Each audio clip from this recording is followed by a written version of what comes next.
നിർവഹിച്ചിട്ട് ഭക്തിയോടെ കഴിഞ്ഞുകൂടി. മറ്റു പലരും ഹജ്ജിനും ഉംറക്കും പോകും പോലെ ഹജ്ജിനും ഉംറക്കും പോകാതെ ഒരൊറ്റ ഹജ്ജും ഒരൊറ്റ ഉംറയും ചെയ്തിട്ട് ഇബാദത്തിലായി കഴിഞ്ഞുകൂടിയ അതീവ സൗന്ദര്യമുള്ള വനിതയായിരുന്നു സയ്യിദത്തുനാ ബീബി സൗദ റളിയല്ലാഹു അൻഹാ. മുത്തുനബി സല്ലല്ലാഹു അലൈഹി വസല്ലം നിങ്ങളുടെ രണ്ടാമത്തെ ഭാര്യ സൗദ ബീബി റളിയല്ലാഹു അൻഹയ്ക്ക് എന്തേ പുറത്തു പോകാൻ ആരും വാഹനം കൊടുക്കാത്തോണ്ടാ? മക്കത്തുനിന്ന് മദീനത്തുനിന്ന് മക്കത്തേക്ക് റൂട്ട് അറിയാത്തത് കൊണ്ടാ? സഹായികൾ ആരെയും കിട്ടാനിട്ടാ? സഹോദരിമാരോട് പറയട്ടെ, കുനുകുനേനയുള്ള ഉംറ വേണ്ട. ഇപ്പുറത്ത് മുസീബത്തിന്റെ ബാബ് വേറെ തുറന്നിട്ടുണ്ട്. അല്ലാഹു കാത്തുരക്ഷിക്കട്ടെ. ഞാൻ അതിന്റെ വർത്തമാനങ്ങളിലേക്കൊന്നും കിടക്കുന്നില്ല. സിയാറത്തും ഉംറയും ഒക്കെ നിർബന്ധമായ അവസ്ഥയിലുള്ളത് മാത്രം ചെയ്തിട്ട് പരിമിതപ്പെടുത്തുക, അത്ര മതി. കുനുകുനേന വേണ്ട. നിർബന്ധ ബാധ്യതകൾ വേറെ കിടക്കേണ്ടതൊക്കെ വീട്ടുക. പുരുഷന്മാരെ പോലെ എല്ലാ ഘട്ടങ്ങളിലേക്കും ഇറങ്ങേണ്ട ആളാണ് ഞാനൊന്ന് ധരിക്കരുത്. അങ്ങനെ ഒരു പെർമിറ്റ് മുത്തുനബി സല്ലല്ലാഹു അലൈഹി വസല്ലം തങ്ങൾ സ്ത്രീകൾക്ക് നൽകിയിട്ടില്ല.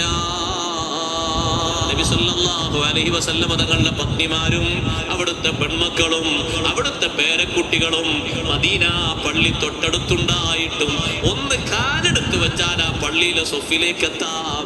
അവർക്ക് വേണ്ടി വേറെ സ്ഥലം തന്നെ സ്വഹാബത്ത് ഒഴിഞ്ഞു കൊടുക്കും. പക്ഷേ പുറപ്പെട്ടു പോയിട്ടില്ല. ഒരൊറ്റ പെണ്ണും പോയിട്ടില്ല. ആ പള്ളിയോട് ചാരിയിട്ടല്ലേ ആയിഷ ബീവിന്റെ വീട് ഇന്നും നിങ്ങൾ കണ്ടില്ലേ? മദീന പള്ളിയോട് ചാരിയിട്ടുള്ള വീടല്ലേ? എത്ര അടുത്താണ് ആ വീടുള്ളത്? ഒന്ന് കാലെടുത്ത് വെച്ചാല് പള്ളിയിലെത്തിയില്ലേ? മുത്തുനബി സല്ലല്ലാഹു അലൈഹി വസല്ലം കിടക്കുന്ന വീടല്ലേ ആയിഷ ബീവി താമസിച്ച വീട്? 40 ചില്ലാനം കൊല്ലം താമസിച്ചിട്ടും ഒരിക്കൽ പോലും ഇറങ്ങി പുറപ്പെട്ടിട്ടില്ല. മോനെ, ഒരു തുള്ളി കണ്ണ് നിന്റെ തൊണ്ടയ്ക്ക് താഴെ പോയിട്ടുണ്ടോ? നീ രക്ഷപ്പെടത്തില്ലടാ. അള്ളാന്റെ റസൂല് തങ്ങൾ പറയുന്നുണ്ട്, നിങ്ങൾ ചിന്തിക്ക്.